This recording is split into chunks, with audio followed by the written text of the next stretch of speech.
Hey guys, welcome back to my YouTube channel. ನನಗಿವತ್ತು ಸ್ಪೈಸಿಯಾಗಿ ಏನಾದರೂ ತಿನ್ನಬೇಕು ಅನ್ನಿಸ್ತಿತ್ತು. ಸೊ ಅದಕ್ಕೆ ನಾನಿವತ್ತು ಪೆಪ್ಪರ್ ಚಿಕನ್ ಡ್ರೈನ ಮಾಡಿದ್ದೀನಿ. ತುಂಬಾ ಸ್ಪೈಸಿ ಆ್ಯಂಡ್ ಟೇಸ್ಟಿಯಾಗಿ ಬಂದಿದೆ. ಸ್ಪೈಸಿ ಫುಡ್ಡು ಜಾಸ್ತಿ ಇಷ್ಟಪಡೋರ್ಗಂತೂ ತುಂಬಾ ಇಷ್ಟ ಆಗುತ್ತೆ ಈ ಒಂದು ರೆಸಿಪಿ. ಈ ಒಂದು ಪೆಪ್ಪರ್ ಚಿಕನ್ನ ಹಾಗೆ ತಿನ್ನೋಕ್ಕೂ ಚೆನ್ನಾಗಿರುತ್ತೆ, ಇಲ್ಲಾಂದರೆ ರೈಸ್ಗೆ, ರೋಟಿಗೆ, ದೋಸೆಗೆ ಎಲ್ಲದಕ್ಕೂ ಕಾಂಬಿನೇಷನ್ ತುಂಬಾ ಚೆನ್ನಾಗಿರುತ್ತೆ. ಈ ಒಂದು ರೆಸಿಪಿ ಮಾಡೋದಕ್ಕಿಂತ ಮುಂಚೆ ಯಾರೆಲ್ಲ ನಮ್ಮ ಚಾನಲ್ನ ಹೊಸದಾಗಿ ನೋಡ್ತಿದ್ದೀರೋ ಪ್ಲೀಸ್ ಸಬ್ಸ್ಕ್ರೈಬ್ ಮಾಡ್ಕೊಂಡು ಬೆಲ್ ಐಕನ್ನ ಕ್ಲಿಕ್ ಮಾಡಿ. ಹೇಗೆ ಮಾಡೋದು ನೋಡೋಣ ಬನ್ನಿ. ಒಂದು ಪ್ಯಾನ್ಗೆ 2 ಯಾಲಕ್ಕಿ, ಹಾಗೆ 2 ಚಕ್ಕೆ, 4 ಲವಂಗ, 2 ಟೀ ಸ್ಪೂನ್ ಧನಿಯಾ ಕಾಳು, ಹಾಗೆ 4ರಿಂದ 5 ಗೋಡಂಬಿ, 10ರಿಂದ 12 ಬ್ಯಾಡಗಿ ಮೆಣಸಿನ್ಕಾಯಿ, ಹಾಗೆ 2 ಟೇಬಲ್ ಸ್ಪೂನ್ ಕಾಳು ಮೆಣಸು, 2 ಟೇಬಲ್ ಸ್ಪೂನ್ ಜೀರಿಗೆ, 1 ಟೀ ಸ್ಪೂನ್ ಮೆಂತೆ ಕಾಳು. ಈಗ ಎಲ್ಲವನ್ನು ಲೋ ಫ್ಲೇಮಲ್ಲೇ ಫ್ರೈ ಮಾಡ್ಕೊಳ್ಳಿ.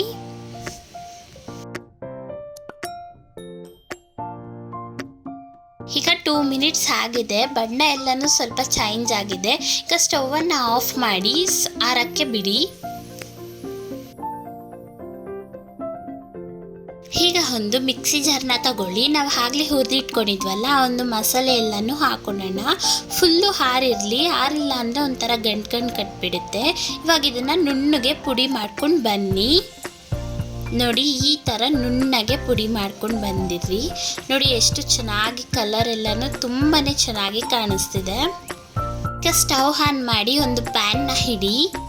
ಪ್ಯಾನ್ಗೆ 5 ಟೇಬಲ್ ಸ್ಪೂನ್ ಆಯಿಲ್ ಹಾಗೂ 1 ಟೇಬಲ್ ಸ್ಪೂನ್ ತುಪ್ಪ, ಇವೆರಡನ್ನು ಚೆನ್ನಾಗಿ ಕಾಯಕ್ಕೆ ಬಿಡಿ. ಈಗ ಎಣ್ಣೆ ತುಪ್ಪ ಕಾದಿದ ನಂತರ ನಾನು ತೋರಿಸ್ತಿರೋ ಅಂಥ ಪಲಾವ್ ಸಾಮಾನ ಹಾಕೊಂಡು ಸ್ವಲ್ಪ ಹೊತ್ತು ಫ್ರೈ ಮಾಡ್ಕೊಳ್ಳಿ. ಫ್ರೈ ಆದಮೇಲೆ 4 ಸಣ್ಣದಾಗಿ ಹಚ್ಚಿಟ್ಕೊಂಡಿರುವಂಥ ಈರುಳ್ಳಿನ ಹಾಕ್ಕೊಂಡು ಇದನ್ನು ಸಹ ಚೆನ್ನಾಗಿ ಫ್ರೈ ಮಾಡ್ಕೊಳ್ಳಿ. ಈರುಳ್ಳಿ ಫ್ರೈ ಮಾಡಬೇಕಾದ್ರೆ ಎಣ್ಣೆ ಎಲ್ಲ ಬಿಡಬೇಕು, ಆ ಥರ ಫ್ರೈ ಮಾಡ್ಕೊಳ್ಳಿ, ಆಗ ಟೇಸ್ಟ್ ತುಂಬ ಚೆನ್ನಾಗಿರುತ್ತೆ. ನೋಡ್ತಿದ್ದಾರಲ್ಲ, ಈ ಥರ ಎಣ್ಣೆ ಎಲ್ಲ ಬಿಡ್ತಾ ಇರಬೇಕು, ಆಗ ಪರ್ಫೆಕ್ಟ್ ಆಗಿ ಫ್ರೈ ಆಗಿದೆ ಅಂತ. ಈಗ ಇದಕ್ಕೆ 1 ಟೀ ಸ್ಪೂನ್ ಶುಂಠಿ ಬೆಳ್ಳುಳ್ಳಿ ಪೇಸ್ಟನ್ನು ಹಾಕ್ಕೊಂಡು ಹಸಿ ವಾಸನೆ ಎಲ್ಲ ಹೋಗೋ ಹಾಗೆ 1 ನಿಮಿಷ ಫ್ರೈ ಮಾಡ್ಕೊಳ್ಳಿ. ಈಗ ಹಸಿ ವಾಸನೆ ಎಲ್ಲ ಹೋಗಿದೆ. ಈಗ ಚೆನ್ನಾಗಿ ತೊಳೆದಿರೋ ಅಂಥ 1 kg ಚಿಕನ್ನ ಹಾಕ್ಕೊತಿದ್ದೀನಿ. ಈಗ ಚಿಕನ್ನ ಈ ಥರ ಆದರೂ ಫ್ರೈ ಮಾಡ್ಕೊಬೋದು, ಇಲ್ಲಾಂದರೆ 1 ಕೂಗಿಸ್ಕೊತೀನಿ ಅಂದ್ರೂ ಬೆಸ್ಟೇನೆ. ನೋಡಿ, ಈಗ ಚಿಕನ್ ಎಲ್ಲನೂ ಚೆನ್ನಾಗಿ ಬೆಂದಿದೆ. ನೀವೇನಾದ್ರು ಕುಕ್ಕರಲ್ಲಿ ಕೂಗಿಸ್ಕೊಂಡ್ರೆ ನೀರಿನ ಅಂಶ ಅನ್ನೋದು ಜಾಸ್ತಿ ಬಿಡುತ್ತಲ್ವ, ಆ ಒಂದು ನೀರನ್ನ ಸ್ವಲ್ಪ ತೆಕ್ಕೊಳ್ಳಿ. ಈ ಥರ ಸ್ವಲ್ಪ ಮಾತ್ರ ನೀರಿರಬೇಕು. ಆಗ ನಾವು ಆವಾಗಲೇ ರುಬ್ಬಿಟ್ಕೊಂಡಿರುವಂಥ ಪೌಡರ್ನ ಹಾಕ್ಕೊಳ್ಳೋಣ. ಫುಲ್ಲು ಹಾಕ್ಕೊಳ್ಳಿ. ನಿಮ್ಗೇನಾದ್ರು ಸ್ಪೈಸಿ ಜಾಸ್ತಿ ತಿನ್ನೋಕ್ಕಾಗಲ್ಲ ಅಂದರೆ ಬ್ಯಾಡಗಿ ಮೆಣಸಿನ್ಕಾಯಿನ ಕಮ್ಮಿ ಯೂಸ್ ಮಾಡ್ಕೊಳ್ಳಿ. ಈಗ ಎಲ್ಲವನ್ನು ಒಂದು 2 ಮಿನಿಟ್ಸ್ ಫ್ರೈ ಮಾಡ್ಕೊಳ್ಳಿ. ಎಲ್ಲ ಚಿಕನ್ಗೂ ಮಸಾಲೆ ಅನ್ನೋದು ಹೋಗಬೇಕು, ಆ ಥರ ಮಿಕ್ಸ್ ಮಾಡ್ಕೊಳ್ಳಿ.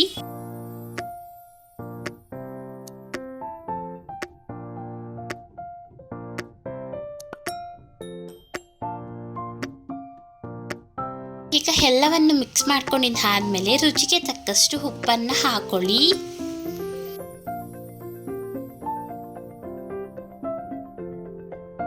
ಮಿಕ್ಸ್ ಮಾಡಿಕೊಂಡ್ರೆ ರೆಡಿ ಆಗುತ್ತೆ. ನೋಡಿದ್ರಲ್ಲ ಎಷ್ಟು ಸಿಂಪಲ್ ಆಗಿ ಚಿಕನ್ ಪೆಪ್ಪರ್ ಡ್ರೈನ ಮಾಡ್ಕೊಬೋದು. ತುಂಬಾ ಸ್ಪೈಸಿ ಆಗಿರುತ್ತೆ, ತುಂಬ ಟೇಸ್ಟಿಯಾಗೂ ಸಹ ಇರುತ್ತೆ. ಎಲ್ಲ ತಿನ್ನಿ ತುಂಬಾ ಖುಷಿಯಾಗಿರಿ. ನೋಡಿದ್ರಲ್ಲ ಗಾಯ್ಸ್, ಎಷ್ಟು ಸಿಂಪಲ್ ಆಗಿ ಮಾಡ್ಬೋದು. ಇದೇ ಥರ ಟೇಸ್ಟಿ ರೆಸಿಪೀಸ್ ಬೇಕಿದ್ರೆ ನಮ್ಮ ಚಾನಲ್ನ ಸಬ್ಸ್ಕ್ರೈಬ್ ಮಾಡ್ಕೊಳ್ಳಿ. ಹಾಗೆ ಈ ಒಂದು ವಿಡಿಯೋ ಇಷ್ಟ ಆಗಿದೆ ಪ್ಲೀಸ್ ಲೈಕ್ ಮಾಡಿ. ಇನ್ನು ಬೇರೆ ರೆಸಿಪೀಸ್ ಬೇಕಂದ್ರೂ ಕಮೆಂಟಲ್ಲಿ ತಿಳಿಸಿ. Thank you for watching guys.